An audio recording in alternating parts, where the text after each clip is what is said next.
dans quelques instants avec donc cette frappe qui visait le quartier général du Hezbollah dans le quartier de la Daria. On le sait, c'est un quartier qui abrite le Hezbollah. C'est un quartier où il y a ces activités du Hezbollah et donc Tzahal l'a confirmé aujourd'hui. Je vous propose d'écouter Daniel Hagari, le porte-parole de Tzahal, qui s'est exprimé. C'était il y a un peu plus d'une heure.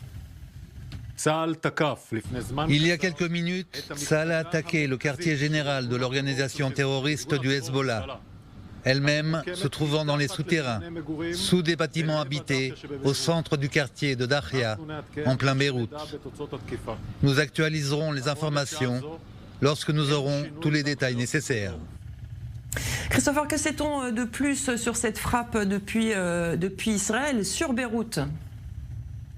Alors on sait que ce sont les explosifs, les munitions les plus lourdes utilisées depuis le début du conflit. C'est ce que ont confirmé des sources sécuritaires à nos confrères de Reuters. On a pu voir, vous avez vu en effet Myri, ces images de ces frappes. Plusieurs explosions ont été entendues. Et si ce sont les munitions les plus lourdes, c'est parce que justement ces quartiers généraux du Hezbollah se trouvent en sous-sol, sous des bâtiments résidentiels, comme l'a dit le porte-parole de Tzahal. Et donc il fallait atteindre ce quartier général. Pourquoi ce soir ? Eh bien, selon des sources, c'est parce qu'il y avait des renseignements concernant une possible présence de Hassan Nasrallah dans ces quartiers généraux du Hezbollah. Le chef du Hezbollah aurait dû y passer par des tunnels qui amenaient vers ce quartier général du Hezbollah.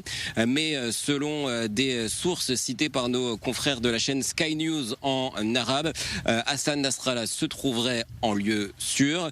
Une information évidemment qui reste à confirmer, mais en tout cas ce sont, c'est sûr, des frappes très importantes qui ont visé le quartier général du Hezbollah ce soir. À voir comment l'organisation terroriste libanaise va réagir.